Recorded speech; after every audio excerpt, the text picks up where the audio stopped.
Bismillahirrahmanirrahim. Assalamualaikum warahmatullahi wabarakatuh. Sahabat keluarga muslim, program 60 menit hadir lagi di hadapan Anda pada kesempatan kali ini. Nah, 60 menit adalah program di mana kita bisa belajar banyak hal dari narasumber-narasumber kita yang tentunya akan hadir di setiap episodenya. Nah, pada kesempatan kali ini ya, saya kehadiran narasumber yang luar biasa. Nanti kita akan banyak sekali belajar dari beliau. Belajar soal apa? Soal menghadapi situasi kita yang semakin sulit pada saat sekarang ini.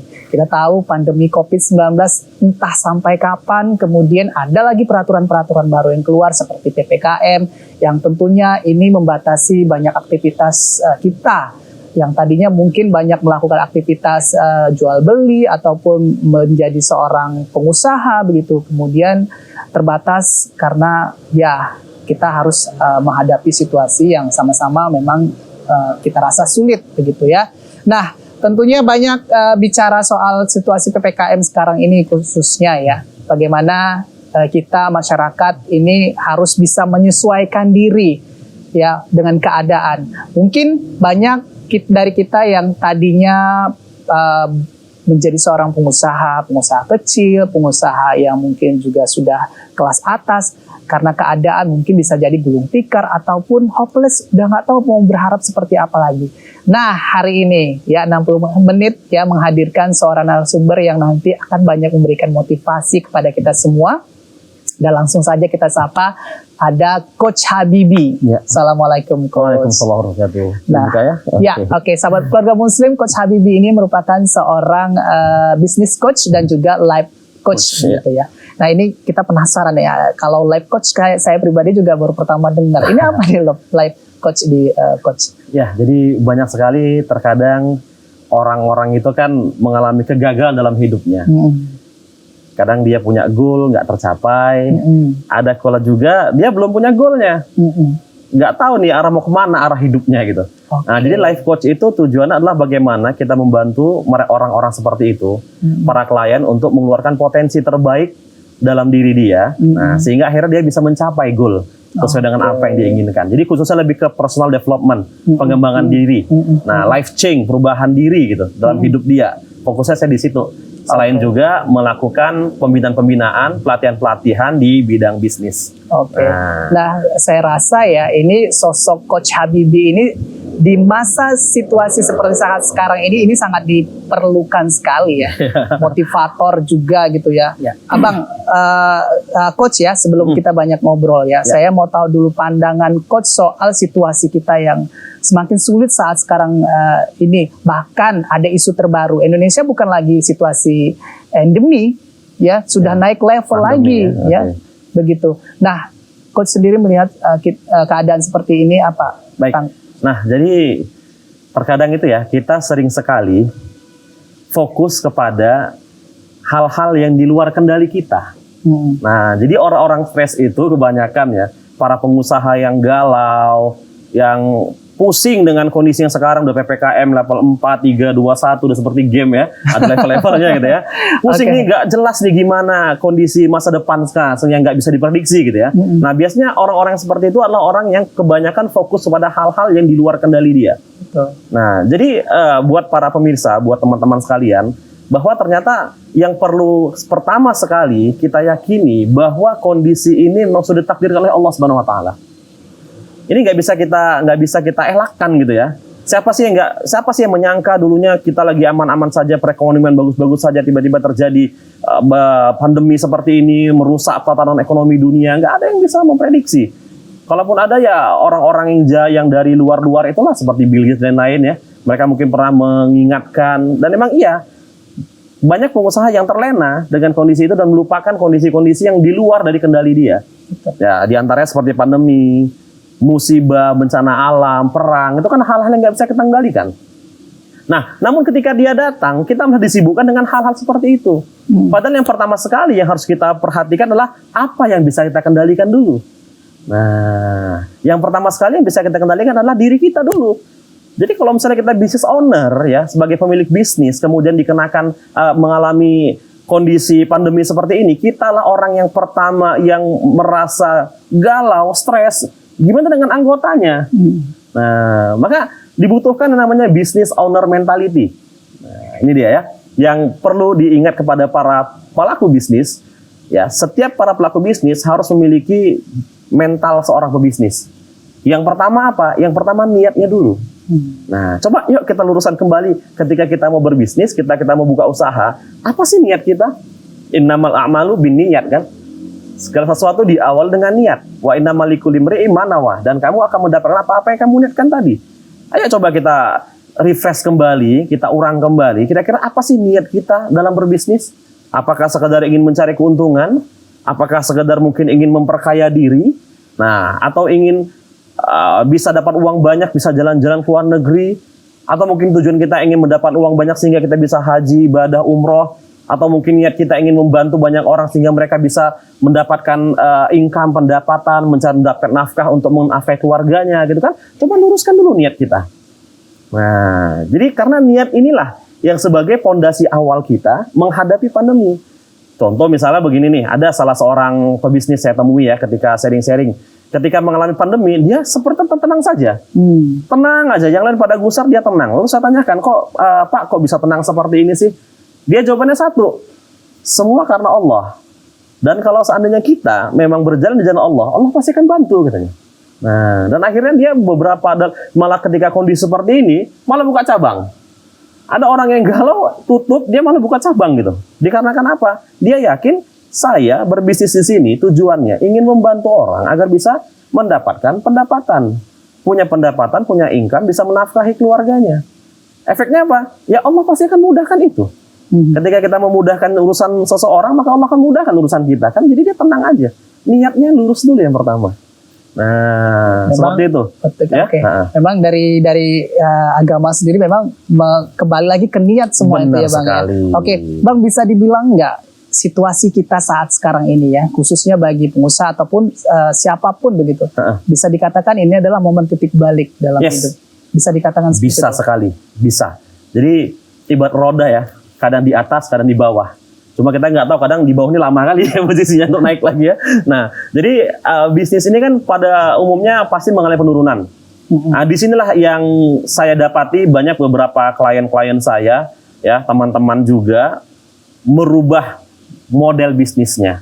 Nah, jadi bisnis usaha yang bertahan di masa pandemi adalah mereka yang agile, yang sigap, siap berubah. Nah, kalau dulu biasa dalam perusahaan setahun sekali ada rapatnya. Ini bisa jadi setiap minggu, setiap bulan. Karena kita nggak tahu bulan depan seperti apa kondisinya kan.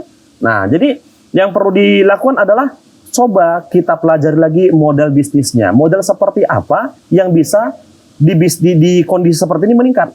Contoh, saya menangani sebuah perusahaan ya. Perusahaan pelatihan Olimpiade. Nah, pusat Olimpiade nasional gitu. Jadi usaha ini memberikan pelatihan-pelatihan kepada sekolah-sekolah, pelatihan kepada sekolah-sekolah untuk siswanya yang berangkat disiapkan untuk Olimpiade Sains, fisika, matematika, kimia gitu ya. Nah, jadi selama ini mereka cuma megang Sumatera Utara dengan Banda Aceh. Nah, Aceh dan Sumatera Utara. Setiap pelatihan dikumpulkan pesertanya, terus kemudian ada kompetisinya, diadakan biasanya di Unimed gitu ya. Terjadi pandemi, nggak boleh kumpul sama sekali kemarin kan, awal-awal pandemi bahkan sampai sekarang. Sempat down juga nih, wah ini gimana nih bisnis kita nih, nggak bisa jalan. Nah, lalu dengan kondisi seperti ini, akhirnya kita punya ide, yuk kita kembangkan aja platform dalam bentuk online. Yang terjadi apa? Wah, malah bisa berkembang pesat. Terakhir omsetnya bisa 2-3 sampai kelipat, 2-3 kali lipat dibandingkan dengan yang sebelumnya. Sampai 600-700 gitu ya. Nah, artinya di sini terlihat bahwa ketika seseorang mengalami sebuah kondisi pandemi seperti ini, mereka terpuruk, yuk jangan lama-lama terpuruknya. Kita pikirkan gimana nih solusinya. Karena coba kita lihat, apakah semua bisnis di masa pandemi ini mengalami penurunan? Enggak juga, ternyata ada bisnis-bisnis yang berkembang. Artinya apa? Yang masalahnya bukanlah di pandeminya. Yang menjadi permasalahan adalah di model bisnis kita atau sistem bisnis kita. Mampu nggak bertahan dengan perubahan yang begitu cepat? Nah, jadi kita pahami dulu bisnis seperti apa. Kalau seandainya model bisnis seperti ini tidak bisa membantu kita untuk mencapai goal, gunakan cara yang lain. Maka disinilah butuh bisnis coach, butuh konsultan bisnis. Nah, maka seorang pebisnis juga harus banyak relasi. Mengikuti komunitas, di sana mereka akan dapat informasi-informasi. Nah, begitu yang harus dilakukan. Oke, ini luar biasa ya, sangat memotivasi sekali ya. Ini masih segmen satu ya, Coach ya. Oke, nanti kita akan lanjutkan sahabat keluarga muslim untuk pembahasan ya berikutnya di setelah jeda pastinya. Jangan kemana-mana, tetap di program 60 menit, saya akan kembali.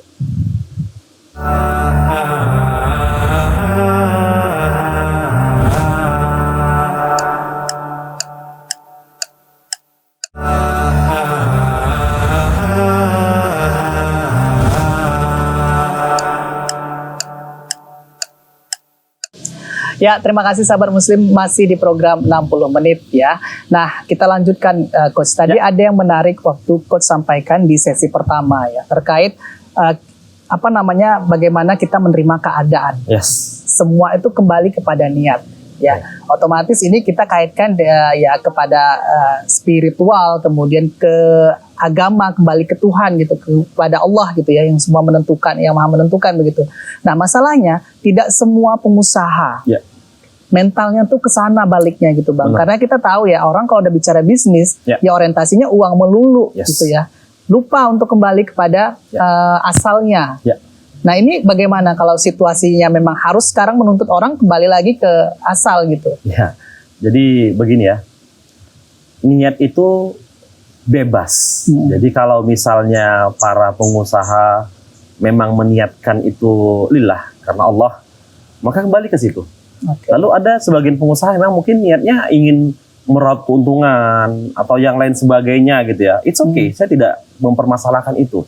Nah, tapi ingat juga goalnya. Nah, ya. Jadi kalau misalnya kita tidak bicara masalah niat, terlalu privasi misalnya, sebenarnya walaupun sebenarnya niat itu nggak privasi sih sebenarnya. Tapi nggak apa-apa. Ada orang yang niatnya bukan karena spiritual, tapi karena ingin meraup keuntungan lah, atau niatnya ingin membesarkan keluarganya lah, itu nggak apa-apa. Tapi coba ingat lagi kepada goal, kepada tujuan. Nah, jadi banyak orang-orang yang gagal itu dikarenakan mereka juga sudah mulai kabur nih tujuannya. Nah, benar ya, sudah mulai kabur. Niatnya, harusnya tahun ini gua bisa omset sekian M ini. Nah, rupanya gara-gara pandemi kabur tuh. Bahkan sempat dilupakan goalnya. Yuk, tarik kembali lagi goalnya. Nah, goalnya juga harus rasional dengan kondisi yang sekarang. Oke, fokusnya di sana. Itu yang pertama. Kemudian yang kedua, bisa lakukan hal-hal yang bisa kita kendalikan. Nah, yang bisa kita kendalikan. Contoh misalnya, yang bisa dikendalikan apa? Keuangan, efisiensi, itu bisa dikendalikan. Nah, terus kemudian bagaimana pengelolaan tim, itu juga bisa dikendalikan. Nah, kemudian mengurangi kalau misalnya food and beverage misalnya kan, dengan kondisi seperti ini mau nggak mau artinya apa? Mengurangi menu-menu sehingga biaya juga bisa berkurang. Nah, jadi banyak sekali sebenarnya hal-hal yang bisa kita kendalikan. Karena kita fokus kepada hal-hal yang nggak bisa kita kendalikan, kita stres.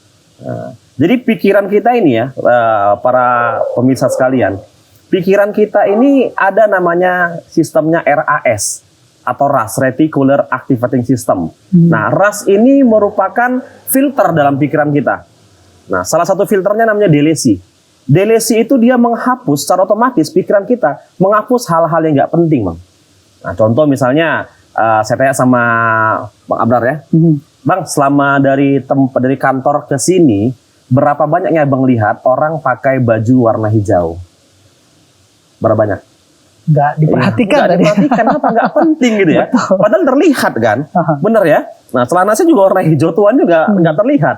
Teman kita juga kameramen warna hijau nggak terlihat ya, karena nggak penting bagi kita ya. Namun pernah nggak itu RAS tadi yang nggak penting dia hapus secara otomatis. Sebaliknya yang penting dia akan fokuskan. Contoh misalnya, pernah kan pemirsa mengalami pengalaman seperti ini? Wih, cantik banget ya motor ini. pengen punya motor ini. Nah, ketika kita menginginkan itu, nggak tahu di mana-mana kejadiannya kita bisa melihat orang banyak naik motor tersebut. Bener ya? Ada iklannya muncul. Bahkan kita baru sadar tetangga kita sudah lama pakai motor itu. Kenapa? Karena bagi RAS tadi, itu penting. Sehingga sesuatu akan terlihat, akan terdengar, akan terasa. Nah, sama karena kita fokusnya kepada hal-hal dampak negatif dari pandemi, bagi RAS tadi, hal-hal penting itu dihapusnya. Hal-hal yang bermanfaat dihapusnya. Dia fokusnya pada hal-hal yang berdampak negatif. Nah, bisa ya? Bisa. Jadi ganti fokus kita gitu. Kita fokus kepada hal-hal yang nanti kalau pandemi usahanya omsetnya berkurang, karyawan dirumahkan, goal nggak tercapai, bisa tutup, ngeluh terus kan? Akhirnya yang terlihat sama kita, terdengar sama kita, terasa sama kita, itu adalah hal-hal yang negatif tadi. Makanya kenapa ada orang yang santai saja atau bersyukur atau positif? Kenapa? Karena dia tidak memikirkan itu. Yang dia pikirkan adalah ketika ada peluang, ketika ada pandemi seperti ini, peluang apa yang bisa saya dapatkan? Sehingga yang dilihat adalah peluang dan peluang. Oke. Gitu. Nah, masalahnya Bang, kalau kita bicara peluang pada situasi pandemi saat ini ya, kan itu tadi, melihat karakter-karakter orang kan beda-beda ya, motivasinya untuk menjalankan bisnis seperti yang tadi Abang sebutkan. Ya. Nah, untuk melihat peluang ini akhirnya orang dengan situasi yang sangat seperti terjepit lah kita bisa dikatakan ya, akhirnya menghalalkan segala cara. Nah, itu bagaimana? Nah, jadi itu tuh. Jadi karena dia fokusnya menghalalkan segala cara, maka yang haram-haram pun mudah dilihat dia gitu ya. Nah, oke. Ya. Nah, jadi ternyata banyak sekali yang bisa kita lakukan di masa pandemi seperti ini. Nah, itulah pentingnya kenapa seorang business owner harus mampu membaca kondisi pasar. Sebuah bisnis itu akan maju ketika produk yang ditawarkan sesuai dengan kebutuhan pasar. Jadi kita nggak capek-capek lagi buat pasar baru. Mana yang sudah ada, kita maksimalkan. Nah, ya, contoh misalnya, ini yang lagi hot-hotnya di awal-awal pandemi. Pelatihan online. Nah, ya, pelatihan online. Jadi ketika masa pandemi, kan orang banyak di rumah nih. Apalagi ibu-ibu rumah tangga. Ini peluang nih ya bagi teman-teman ya. Nah, jadi karena orang tersebut, seseorang itu selama ini dia jualan, lalu kemudian harus tutup, yang dia pikirkan gini, gimana ya agar mereka bisa merasakan masakan seperti yang kurasakan. Ya udah, saya buat aja pelatihan memasak. Cara membuat bakso enak misalnya. Ya, cara membuat bakso enak. Dibuat pelatihannya. Wah, pelatihannya paling cuma hanya biayanya cuma 50 sampai 100.000. Bagi ibu rumah tangga, bagi emak-emak gitu kan. Ini bisa dijual lagi. Misalnya setelah dibuat ini Anda bisa usaha sendiri gitu kan. Akhirnya dibuka pelatihannya. Satu batch itu kita buat hitung aja dimaksimalkan cuma 50 orang.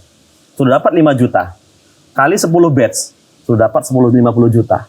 Hanya dengan memberikan pelatihan online. Di mana saya punya kemampuan, saya punya keahlian, saya ajarkan sama orang. Sederhana sekali.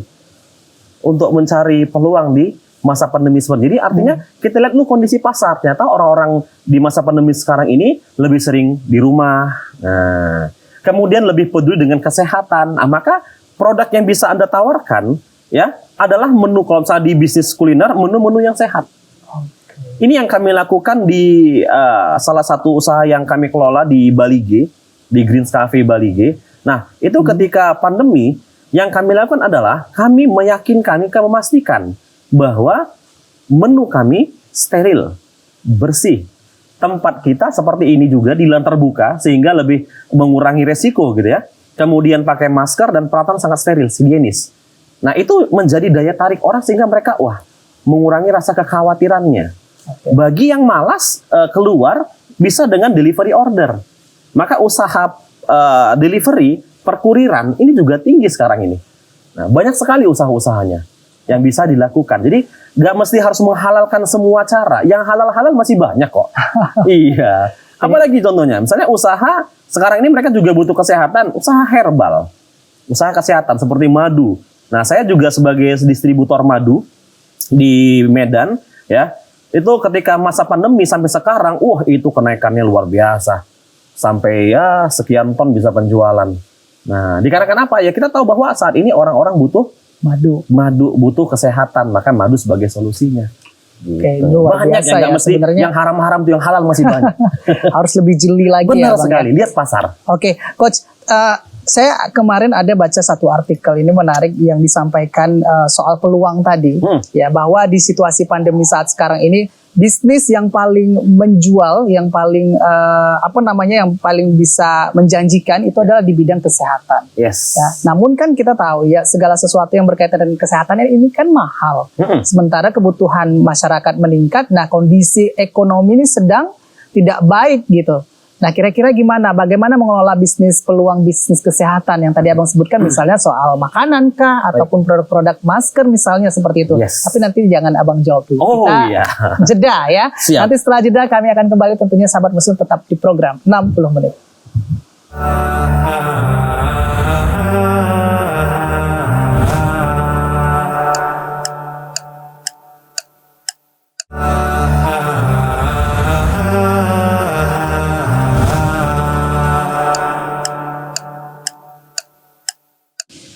Sahabat muslim, kembali lagi dalam program 60 menit. Nah, tadi ada yang terjeda ya, Yes. Bang ya, terkait dengan peluang nih, ya.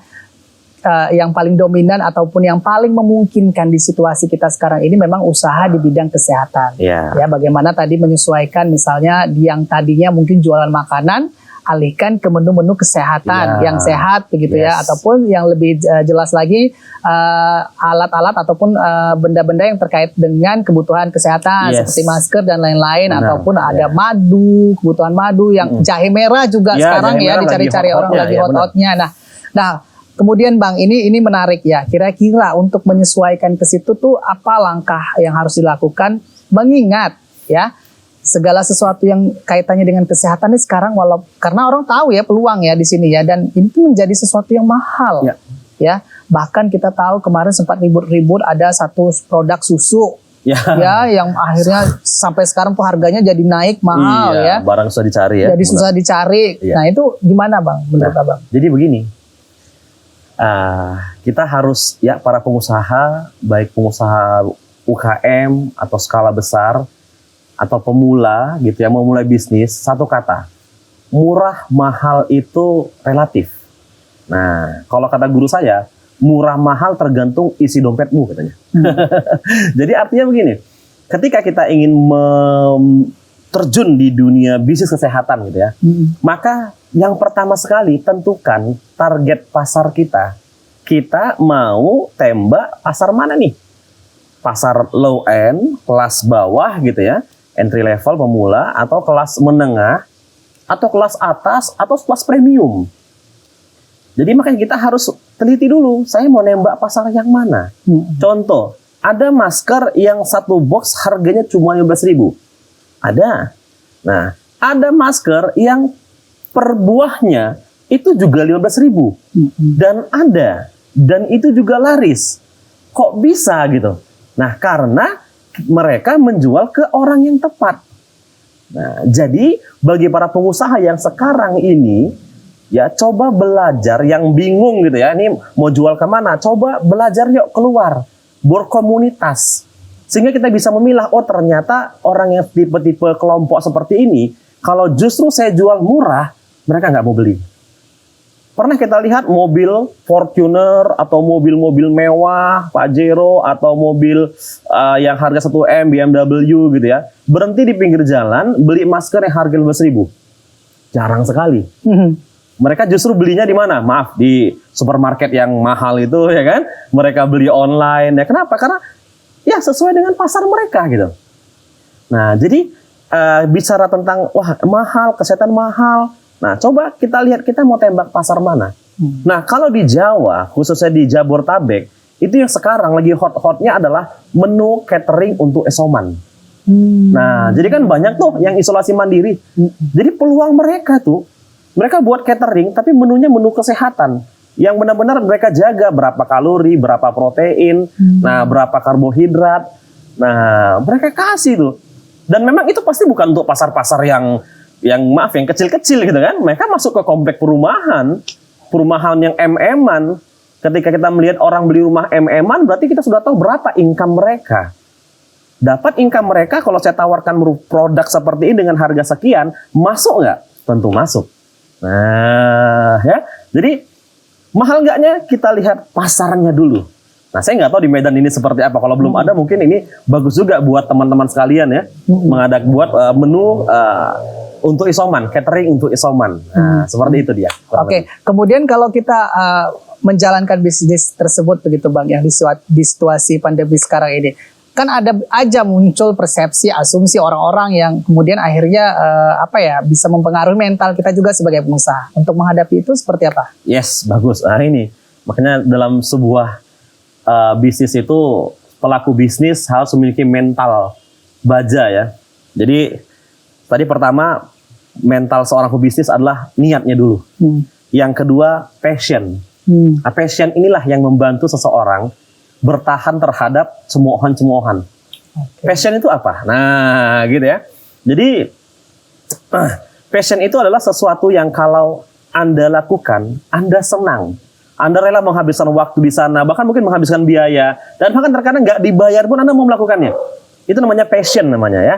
Nah, jadi konsep kalau Anda mau sukses dalam bisnis, ya, bisnislah dengan perasaan bahagia. Kebahagiaan itu mampu menjadi tameng kita, ya, barrier kita atau pelindung kita ya dari cemoohan-cemoohan. Nah, itu pasti tuh. Syarat agar bis Anda bahagia harus memenuhi 4 kriteria. Nah, ini dia. Ya. Dan namanya disebut dengan ikigai. Nah, yang pertama, apa yang Anda sukai? Jalankan. Bisnis itu harus ada yang Anda sukai, ada passionnya. Contoh misalnya saya nggak suka batu akik misalnya kan. Nah, jadi kalau saya jual batu akik, saya juga nggak semangat gitu ya. Nah, benar ya? Nah, itu. Apa yang Anda suka? Kemudian yang kedua, dari apa yang Anda suka ini, apakah Anda ahli di bidangnya?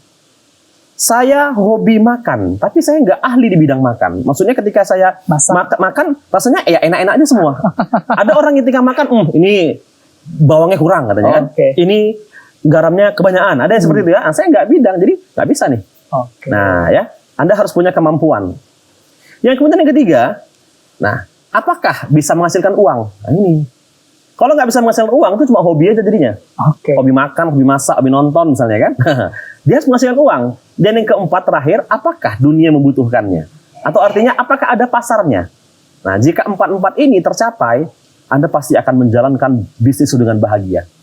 Kalau bahagia, hidupnya sehat, imunnya kuat, umurnya juga lebih panjang. Jadi memang jadi seorang pengusaha, pebisnis itu nggak perlu harus baper-baper juga Bang ya. Orang ngomong apa, oh ini cari kesempatan ini dan kesempitan, itu nggak peduli ya selama. Jadi kalau misalnya ada yang mencemooh impian Anda, katakan saja, ini kasarnya nih ya, otakmu terlalu kecil untuk impianku yang besar.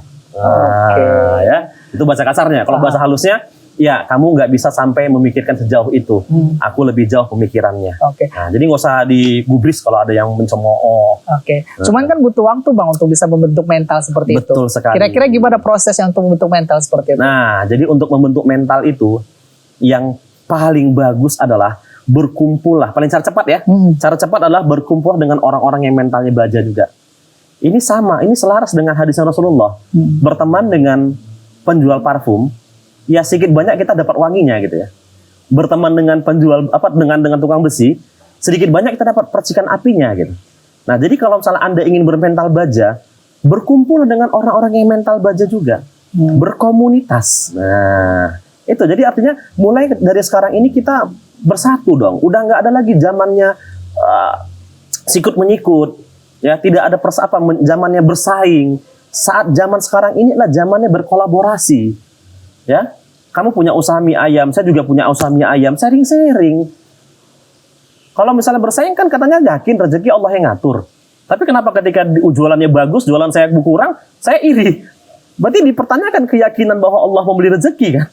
Udah nggak zamannya lagi. Sekarang kita berbagi, sharing-sharing. Makanya para pebisnis, Anda harus berkomunitas. Karena di sanalah kita saling menguatkan.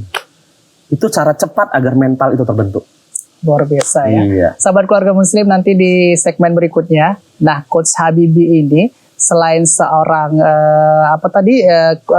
business coach juga seorang pengusaha bisnis bakso juga ya Bang ya. Sampai juga ambil andil di bisnis yang tadi kaitannya dengan kesehatan, jualan madu pada saat sekarang ini, dan bahkan informasinya penjualannya bisa sampai bertonton saat sekarang ini ya. Nanti kita akan belajar di segmen berikutnya bagaimana cara Coach Habibie mungkin memasarkannya, bagaimana dia mengemas produknya supaya diterima di tengah-tengah masyarakat. Setelah jeda saya akan kembali tetap di program 60 menit.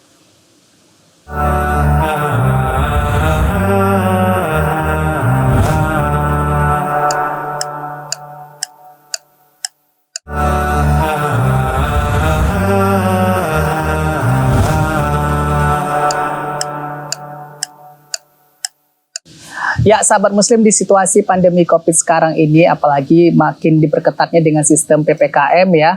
Nah, ini tentunya membuat masyarakat seperti berbondong-bondong ya, melihat peluang yang tadi seperti Coach sampaikan, ada orang membidik peluang usaha di bidang kesehatan terutama. Apa yang paling dibutuhkan orang untuk bisa menambah imunitas ya? Ada kemarin sempat ramai orang produk susu yang menjadi langka, kemudian juga sekarang juga lagi hits penjualan jahe merah yang kaitannya tuh banyak ke pengobatan ataupun produk-produk herbal begitu. Nah, salah satunya juga adalah madu. Nah, bagaimana Abang melihat peluang atau Coach melihat peluang madu ya di kebutuhan madu terutama di situasi kita sekarang ini? Jadi singkatnya dulu saya pernah pertama kali ya usaha madu ini tahun 2005. Nah, ketika masih kuliah tuh ya, produksi sendiri, ambil barang langsung dari Riau gitu kan, packing. Namun sekarang sudah dibantu sama tim. Jadi ada tim produksi teman saya kerjasama. Nah, jadi kenapa saya terus masih konsisten di bisnis madu? Nah, karena memang madu itu mudah sekali cara konsumsinya. Yang pertama ya, madu mudah sekali cara konsumsinya, kemudian banyak variasi cara mengkonsumsinya, dan yang paling penting adalah semua orang tahu, sudah tidak perlu lagi diedukasi. Nah, beda kalau pertama-tama dulu orang jual madu perlu edukasi, madu itu manfaatnya ini gitu ya. Tapi coba sekarang kita lihat berbagai macam merek madu, udah tidak lagi dicantumkan manfaatnya apa. Saking kan orang sudah tahu bahwa madu itu manfaatnya banyak khusus untuk kesehatan gitu. Nah, jadi dibicara tentang peluang untuk bisnis madu sekarang, waduh, sudah banyak sekali berjamur berbagai macam merek madu. Artinya masih terbuka luas peluang Anda untuk menjalankan usaha yang seperti ini. Nah, paling sederhananya adalah ketika beberapa kali saya datang ke apotek, banyak tuh datang. Ada beberapa orang, Kak ada madu katanya. Nah, ini membuktikan bahwa orang awam sekalipun, ya bahkan yang non muslim sekalipun gitu kan, mereka juga konsumsi madu, mereka tahu manfaat madu itu seperti apa. Apalagi kita yang memang sudah dari Rasulullah SAW menyampaikan bahwa madu ini merupakan obat gitu ya untuk penyakit kita. Nah, seperti itu. Dan kemudian ketika saya kemarin juga positif COVID. Abang pernah ya? Iya, saya positif COVID di bulan April kemarin pas lagi puasa, rawat inap juga sekitar 11 hari di USU. Nah, itu konsumsi madu saya rutinkan terus. Nah, itulah yang mungkin membuat saya lebih cepat recovery-nya. Nah, jadi bagi para orang-orang yang sedang isoman, nah, itu peluang besar itu bagi kita untuk menawarkan produk madu pada mereka. Nah, karena sangat membantu mempercepat pemulihan ya. Seperti itu, besar peluangnya. Untuk menjalankan bisnis madu ini, Coach, kira-kira harus dimulai dari mana kalau situasinya sudah sekarang seperti saat ini? Begitu. Ya. Jadi begini, tidak semua kita bisa menjadi produsen. Produsen itu artinya memproduksi. Nah, jadi dalam bisnis itu kan ada berbagai macam bagian ya. Ada produksi, ada keuangannya, ada SDM-nya, ada pemasaran, ada penjualan, dan lain sebagainya. Nah, untuk saat ini cara termudah adalah dengan langsung menjual. Jadi nggak perlu lagi, gua cari dulu dong sumbernya dari mana, misalnya dari Riau kah, dari Pekanbaru kah, dari Padang kah, ya, atau dari Aceh kah. Jadi nggak usah itu dulu. Langsung ke produk yang sudah ada, datangi produsennya atau distributornya, tanya, saya mau jualan. Gimana caranya ya? Berapa keuntungan buat saya ya? Oke. Nah, seperti itu. Menjadi reseller, Reseller ya. aja dulu. Oke. Nah. Nah, untuk reseller ini kan banyak, Bang. Yes. Ya, Coach ya. Masing-masing orang sekarang kita lihat banyak memberikan peluang untuk menjadi reseller. Yes, benar. Kira-kira bagi pemula nih, untuk dia ingin memulai menjadi pengusaha penjual madu, untuk menentukan reseller yang baik itu tipsnya seperti apa? Oke, ketika Anda mau jadi reseller, gitu ya. Pertama pastikan dulu support sistemnya ada. Support system artinya begini. Nanti kalau misalnya ada yang mau beli pembelinya dari Pekanbaru, gimana caranya? Nah, kalau misalnya penyedianya ngatakan, oh nanti kami semua yang packing, kami yang kirim, nanti tinggal terima resi. Nah, terus kemudian nanti foto-foto produknya gimana? Nah, kalau misalnya bilangnya, oh itu foto sendiri, katanya, berarti kan mempersulit ya. Jadi semakin distributor itu mempermudah, nah maka silahkan Anda bergabung. Dan pastinya ya yang paling utama lah produknya, reputasi produknya. Memang jelas asli. Nah, kemudian kalau bisa ada bukti uji laboratoriumnya, ya kan? Nah, dan lain sebagainya. Yang penting support sistemnya dulu. Baik itu dari kalau sekarang kan sekarang kan lebih banyak jualannya online. Jadi ada nggak support system untuk konten-konten yang bisa di-sharing? Ada. Kalau ada, terus kemudian apalagi seperti yang saya lakukan, saya berikan reward kepada para reseller ataupun agen juga ada yang capai target itu kita kasih emas gitu. Wow. Nah, jadi memberikan mereka juga pelatihan. Nah, kalau support system ada, silahkan join ke mereka. Oke, ini luar biasa sahabat. Masih baru ya. Luar biasa sahabat keluarga muslim. Nah, seperti yang ada di hadapan saya ya, ini merupakan produk dari Coach Habibie ya, Madu Al-Hafiz ya. Nah, ini apa bedanya Bang dari produk madu-madu yang ada sekarang ini? Oke, baik. Jadi ini yang produksi teman gitu ya. Saya bekerja sama dengan beliau, saya distributor pertamanya dari tahun 2014-16 gitu ya sampai sekarang. Jadi ini madu kita yang pertama beda dengan yang lain karena kita dari Padang, Sumatera Barat ya. Oke, dari ini berarti daerah, asalnya Padang ya? Yang berbuih ini dari Damas Raya. Nanti ada satu lagi yang lebih bening dari Sawalunto. Tahun lalu pas pandemi kita ke sana untuk lihat proses panennya. Kemudian membedakan lagi adalah madu kita ini juga setiap 3 bulan itu kita uji lab. Jadi ambil sampel langsung kirimkan. Karena kan terkadang mohon maaf petani-petani madu di sana kan juga sering bermain curang gitu ya. Nah, makanya pastikan kalau orang bilang katanya sanatnya gitu ya, pastikan kita juga pernah ke sana langsung bertemu dengan para petaninya, bertemu dengan para pengepulnya. Nah, kita sudah pernah ke sana tahun lalu, kita pastikan. Nah, akhirnya berketemu, selama ini hanya via telepon, via HP ya. Ini bertemu, lihat proses produksinya, kemudian tanpa dia tahu, kita uji lab.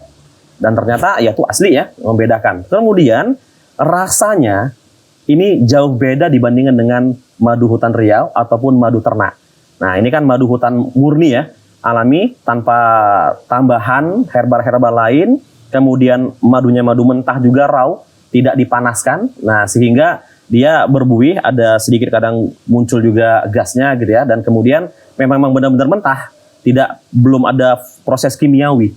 Karena banyak madu-madu mengalami proses kimiawi, dipanaskan sehingga kental, bening, dan lebih tahan lama. Nah, kita benar-benar mentah.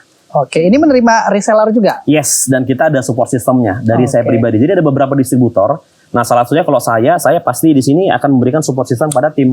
Makanya banyak tim saya yang loyal gitu, penjualannya oke, dikarenakan setiap bulan itu saya memberikan pelatihan bagaimana jualan, pelatihan pengembangan diri via Zoom, sesi coaching, kemudian support system juga saya berikan pada mereka, dan kemudahan kita, jadi mereka tinggal pesan, antar. Oke. Baik Coach Habibie ya, karena durasi waktu kita juga di kesempatan terakhir ini saya mau meminta nih kesimpulan yang bisa Coach sampaikan terkait dengan tema pembahasan kita pada kesempatan kali ini, yaitu bagaimana memotivasi ya semua para pengusaha tentunya dalam menghadapi situasi pandemi COVID saat ini. Silakan Coach. Baik, terima kasih. Jadi memang banyak yang minta ketemu dengan saya, memberikan motivasi gimana buat tolong dong kasih motivasi kepada tim, kepada saya selaku selaku pebisnis, kata mereka. Saya cuma satu sih. Coba kembali luruskan niat kita. Kalau memang niat kita ingin membantu orang lain, yakinlah pertolongan Allah itu cepat atau lambat akan datang. Nah, kita punya usaha, kita pikirkan tim kita kita berusaha membuat mereka tetap bertahan, karena banyak yang sampai harus mengurangi karyawan gitu kan. Kita buat mereka terus bertahan, Allah mudahkan nanti urusan kita. Kita membuat produk, yang produk itu kita niatkan untuk menyehatkan orang lain, untuk membahagiakan orang lain, untuk menyelesaikan masalah orang lain. Niatnya itu, nanti Allah akan berikan pertolongan. Yakinlah, yakin dan percaya. Itu saja yang sering saya sampaikan. Cepat atau lambat pertolongan Allah itu akan datang. Tinggal nggak tahu cepatkah atau lambatkah, tergantung ikhtiar kita. Itu yang pertama. Kemudian yang kedua, luruskan lagi goal kita. Nah, jadi setelah niatnya diluruskan, goalnya diluruskan juga. Apa sih tujuan kita berbisnis itu? Apa yang mau dicapai? Kalau niat kan fondasinya ya. Nah, kalau goal itu adalah arahnya. Nah, kita harus tahu goalnya apa. Oke, goal saya untuk bulan ini harus sekian ratus juta, atau sekian M, atau sekian puluh juta, bebas. Nah, dari situ, kemudian yang ketiga, ya, baru buat strateginya.